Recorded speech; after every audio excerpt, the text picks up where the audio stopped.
Всем привет, друзья! Вы на канале Механик подскажет. Сегодня обсудим, почему машина рыпит, гремит или тянет хуже, чем раньше. Звук странный, реакция не та, расход топлива вырос. Давайте разберемся. На канале я показываю практические советы, объясняю, как работают системы автомобиля и как предотвратить поломки. Подписывайтесь, чтобы не пропускать новые видео.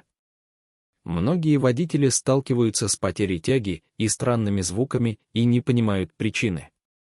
Рыпение может казаться мелочью, но часто это сигнал серьезной поломки. Даже при регулярном то мелкие неисправности маскируются под обычные шумы. Мы разберем основные причины, покажем примеры и научимся отличать опасные сигналы от обычного шума.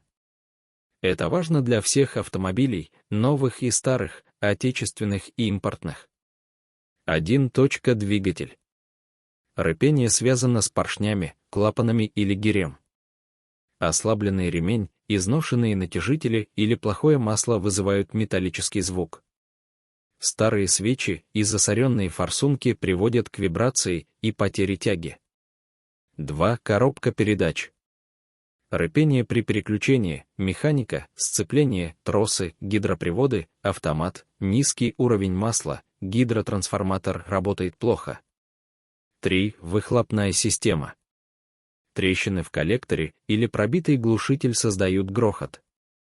Засоренный катализатор снижает мощность и расход топлива. 4. Подвеска и крепление двигателя. Ослабленные подушки или амортизаторы вызывают вибрации и грохот при трогании или ускорении. 5. Топливная и воздушная системы. Низкое давление топлива или забитый фильтр снижают тягу. Забитый воздушный фильтр обедняет смесь и снижает мощность. 6. Тормоза. Скрип и рыпение могут быть из-за изношенных колодок или песка между колодкой и диском. 7. Приводные ремни и ролики.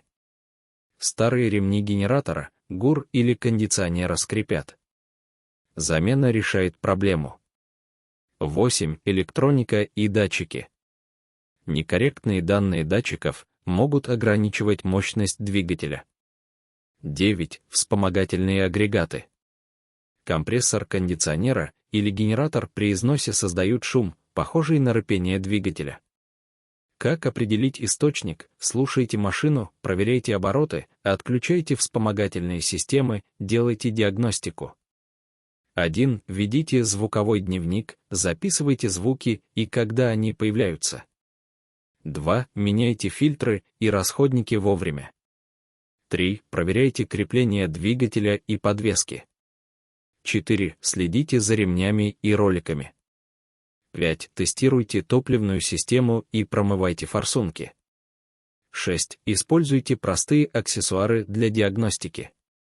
7. Проводите мини-диагностику дома: масло, ремни, подвеска, колеса. Мы разобрали все причины рыпения, грохота и потери тяги: двигатель, коробку, подвеску, топливо, выхлоп, электронику и вспомогательные агрегаты. Регулярная диагностика и внимательное отношение к машине продлевают ее жизнь и экономят деньги. Если видео было полезным, ставьте лайк, подписывайтесь на канал Механик подскажет и жмите на колокольчик. Делитесь своим опытом в комментариях. Спасибо, что смотрите Механик подскажет. Заботьтесь о своих автомобилях и до встречи в следующих видео.